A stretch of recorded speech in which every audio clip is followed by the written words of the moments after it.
Fala, meu povo! Vamos dar continuidade à nossa disciplina de saúde coletiva. Hoje é a nossa terceira e última aula e eu quero conversar com vocês sobre os aspectos legais da gestação. Antes de começar, eu quero frisar que eu sou médica, eu não sou advogada. Então, meu objetivo aqui não é dar uma aula de direito para vocês, e sim frisar alguns aspectos importantes relacionados a direitos da gestante que eu acho importante que médicos tenham conhecimento, principalmente para que possam orientar gestantes que futuramente venham a ser atendidas por vocês. Muito bem. Quando a gente fala em direitos da gestante, a gente tem que lembrar que as gestantes têm direitos relacionados ao pré-natal, ao parto, alguns direitos sociais e direitos trabalhistas. Começando então pelos direitos sociais, que são os mais simples, a gente se refere à fila prioritária, né? Banco, lotérica, assento de ônibus, tá? A fila prioritária é o que a gente se refere a direito social. Passando então para mais específico para nós, né, os direitos ao pré-natal, a gestante tem direito a 6 consultas pré-natal, uma no primeiro, 2 no segundo e 3 no terceiro trimestre. Além desse número estabelecido de consultas, ainda tem os exames específicos que as gestantes têm direito a fazer, já bem pré-estabelecidos, no primeiro, segundo e terceiro trimestre. Apesar de já vir estabelecido em lei, de que as gestantes têm direito a pelo menos 6 consultas pré-natal, mais a 7ª puerperal, a gente já viu nas aulas anteriores que, infelizmente, não é regra que todas as gestantes consigam efetuar estas 6 consultas, mas deveriam, né? Além dos exames laboratoriais, ainda tem o ultrassom, que as gestantes têm direito, tá? No SUS, por lei, pelo menos um ultrassom as gestantes têm direito a fazer, que idealmente tem que ser realizado entre 16 e 22 semanas. A realização de um ultrassom é comprovado que diminui a indução de parto por dar uma estimativa melhor da idade gestacional. A princípio, não existe a necessidade de uma realização de muito mais ultrassom do que um, tá? Porque a realização de mais ultrassons não tem comprovação de que reduza a mortalidade perinatal. Então, cientificamente comprovado, um ultrassom é suficiente para ter impactos significativos na redução da mortalidade perinatal. Além disso, as gestantes ainda têm direito à imunização. Idealmente, a imunização deve ser feita antes da gestação, mas como a gente também já viu, nós temos uma taxa de 50% de gestação não planejada, então nem sempre a gente consegue deixar as gestantes plenamente imunizadas previamente à gestação. Então, acaba muita coisa tendo que ser feita no período gestacional. Lembrando que, vírus e bactéria vivo não dá para ser feito durante a gestação, vai ter que ser feito posteriormente. E durante o período gestacional, pelo menos a antitetânica é obrigatória que seja feita, visando a prevenção do tétano neonatal. Com relação aos direitos do parto, as gestantes têm direito, também estabelecido em lei, de conhecer aonde vai ser realizado o seu parto. No SUS, principalmente, a gente sabe que a maioria das gestantes faz o pré-natal na atenção primária, no posto de saúde, e o parto é realizado no hospital de referência. Nem sempre essas equipes se conversam, né? E é estabelecido que a gestante tenha um momento de conhecer o hospital referência para onde ela irá realizar o momento do seu parto. Infelizmente, isso nem sempre funciona em alguns locais, mas idealmente deveria haver um momento que a gestante vai conhecer a equipe, vai conhecer as instalações, para não chegar lá de surpresa, enfim, para ganhar o bebê. Então, teria direito a conhecer as instalações para a realização do parto. Além disso, a gestante também tem direito a pelo menos um acompanhante, tanto no momento do parto quanto no pós-parto. E a gente também tem a questão bem controversa da escolha da via de parto. No sistema privado, a gente sabe que é bem tranquilo essa escolha, né? Quando a mulher quer fazer cesariana, faz. Quando quer ter parto normal, às vezes é até mais difícil, faz. No SUS, a escolha da via de parto ainda não é tão simples assim. Até porque tem toda uma discussão mais técnica a respeito de benefício, malefício, cesárea, parto natural. Então é uma questão bem controversa a respeito se há ou se não há o direito realmente de escolha de via de parto, tá? Então essa é uma questão bem controversa. No privado essa escolha há, no SUS isso ainda é bastante discutível. Um direito legal, que é muito pouco falado, que eu queria trazer para vocês, a respeito dos alimentos gravídicos, que é um equivalente da pensão alimentícia, mas para o período gestacional. A pensão alimentícia a gente só consegue solicitar depois que já nasceu o bebê, a gente solicita para a criança. Mas durante a gestação, né? Não tem como solicitar pensão alimentícia. Então, o equivalente que a gente tem são os alimentos gravídicos, que aí a mulher solicita um auxílio pro alegado pai do bebê para o seu sustento, para manutenção, né, da gestação saudável, para auxílio, né, da gestação saudável para o bebê. Por ainda estar gestando, nenhum juiz vai autorizar a realização do exame invasivo para que se faça um teste de DNA. Então, a comprovação de paternidade é feita pelo relato da gestante, mais prova documental. Foto, testemunha, né? Alguma maneira que se comprove o vínculo existente entre a mãe e o pai alegado.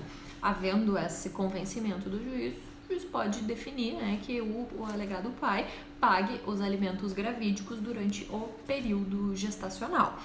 Se depois que o bebê nascer for feito o DNA e vir que o pai não é o pai, aí se suspende o pagamento e ressarcimento, isso vai ser definido em juízo futuramente, né? Mas é importante lembrar que os alimentos gravídicos não requerem comprovação de DNA, e sim prova documental e testemunhal. Então, meninos, usem preservativo, tá? Não é muita gente que sabe disso, mas os alimentos gravídicos estão aí, tá? E requerem só o relato. Passando então para os direitos trabalhistas, tá? Está bem estabelecido em lei que a gestante não deve ser discriminada no local de trabalho. Ou seja, nenhuma gestante deve deixar de ser contratada única e exclusivamente porque está gestante. A gente só pode deixar de contratar uma gestante se a função para a qual ela está pleiteando ou ser contratada traga algum malefício para o binômio mãe-feto. Se a função não tem relação nenhuma com a gestação e não pode trazer mal nem para a mãe nem para o bebê, essa gestante não pode deixar de ser contratada porque está gestante. Isso é considerado discriminação e, portanto, é um crime, tá? Não pode deixar de ser contratada. Já na demissão, a gestante tem estabilidade, não pode ser demitida. Tem estabilidade durante todo o período gestacional até 5 meses pós-parto. Lembrando que essa estabilidade é para demissão arbitrária, né? Eu não quero mais teus serviços. Demissão por justa causa, aí é outro departamento e pode continuar sendo demitido, né? Mas para demissão arbitrária, a gestante tem estabilidade e não pode ser demitida, havendo a comprovação pelo beta-HCG e às vezes até pela idade gestacional, tá? Não pode ser feita a demissão. Considerando que a gestante tem direito a 6 consultas pré-natal mais a realização dos exames, a gestante também tem direito à dispensa do trabalho sem prejuízo de remuneração para 6 consultas pré-natal mais a realização dos exames. E, considerando que a gestante exerça uma função que possa prejudicar a mãe ou o bebê, ela também tem direito à mudança de função dentro da empresa sem prejuízo de salário também, tá? Saiu para licença maternidade, retornou, voltou para o trabalho pós-licença maternidade, a agora lactante tem direito à amamentação até 6 meses, até que o bebê complete 6 meses. Tem direito a 2 pausas de 30 minutos cada. Como que essas pausas vão ser realizadas? Acordo entre a mãe e o empregador. Tem gestante que chega uma hora mais... Gestante não, lactante. Que chega uma hora mais tarde, lactante que sai uma hora mais cedo, lactante que faz 2 pausas de 30 minutos. Isso aí é acordo entre o empregador e a mãe. O importante é que, se a lactante for ficar no local de trabalho, que esse local tenha, né, um local adequado para amamentação. Se não houver um local adequado, a lactante tem que ser dispensada para ir amamentar em casa, tá? Então, esse direito à amamentação é garantido até os 6 meses do bebê. Quanto à licença maternidade, tá? Dura 120 dias, 4 meses. Vai durar 180, 6 meses para servidoras públicas, especialmente as servidoras públicas federais, ou para as empresas que aderirem ao programa Empresa Cidadã. Aí dura 180 dias, mas em regra dura 120 dias. E tem início ou na data do parto, ou, se a gestante precisar se afastar no finalzinho da gestação, vai ter início na data do início do afastamento, se esse afastamento for até 2 semanas antes do parto. Ih, complicou!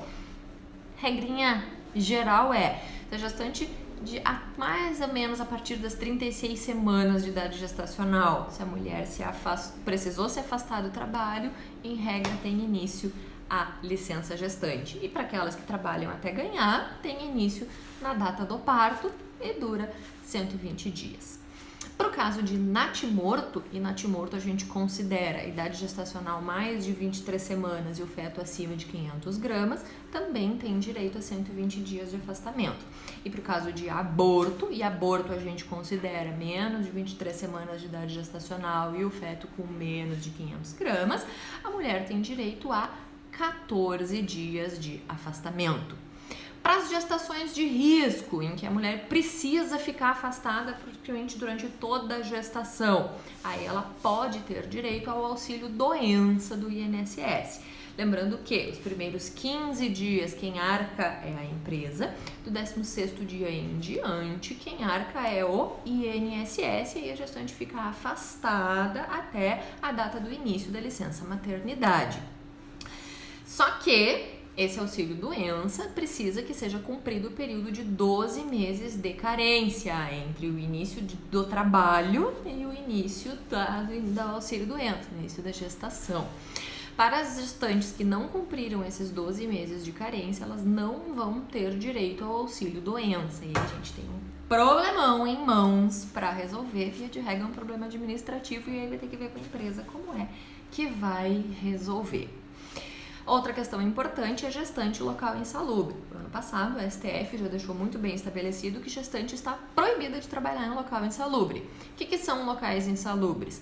Potencialmente, locais de trabalho com ruído, calor, vibração, produtos químicos, material biológico e entre outros, são locais potencialmente insalubres. Sendo considerado insalubre, está proibido o trabalho de gestante.